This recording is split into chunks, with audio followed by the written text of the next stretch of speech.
The architecture of love, how love works, why it matters, and what endures. What is love really? Beyond the clichés and cultural myths, love is both a biological drive and a conscious choice, a mystery that shapes our lives while demanding our attention, courage, and care. In the architecture of love, you'll explore love in all its dimensions, from the spark of desire to the steady flame of long-term devotion. Drawing from psychology, neuroscience, philosophy, literature, and lived experience, this book examines why we love, how love changes over time, and what it means to truly give and receive it. Through vivid stories, timeless wisdom, and practical insight, you'll discover the many forms of love: romantic, platonic, familial, and self-love. How biology and familiarity influence attraction. Why desire and attachment are not the same thing.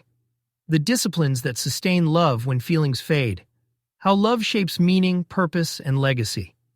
Whether you're in the first rush of romance, navigating the complexities of long-term partnership, or reflecting on love's enduring impact, this book offers a map for living more deeply, loving more wisely, and cherishing what truly lasts. Preface: The Many Faces of I Love You. 3 short words, 3 syllables. Yet they carry the weight of centuries of poetry, longing, and human hope. I love you is perhaps the most overused and least understood phrase in our language, elastic enough to wrap around 100 different meanings, and fragile enough to snap when used carelessly. We say it to a child or a parent as a declaration of belonging, a thread that ties past, present, and future together. We say it to friends as a reminder that our loyalty runs deeper than shared interests. We say it to a romantic partner with trembling vulnerability, a mixture of desire, hope, and the quiet terror of needing another person. We even say it to a piece of chocolate cake, revealing how love language spills easily into delight, preference, and possession. Yet love is not always what we imagine it to be. Virginia Woolf once observed that love can be an illusion, a story we make up about another person, one we know isn't wholly true, but are careful not to shatter. Rainer Maria Rilke called it, perhaps the most difficult of all our tasks, the ultimate test for which all other work is mere preparation. Warren Buffett noted that, in the end, life's measure is not money or accolades, but how many of the people you hope will love you actually do. The truth is that I love you can mean radically different things depending on who speaks it, who hears it, and in what moment. It can be a promise, a plea, a seduction, a habit, or an act of mercy. Sometimes it's said too soon, sparking doubt.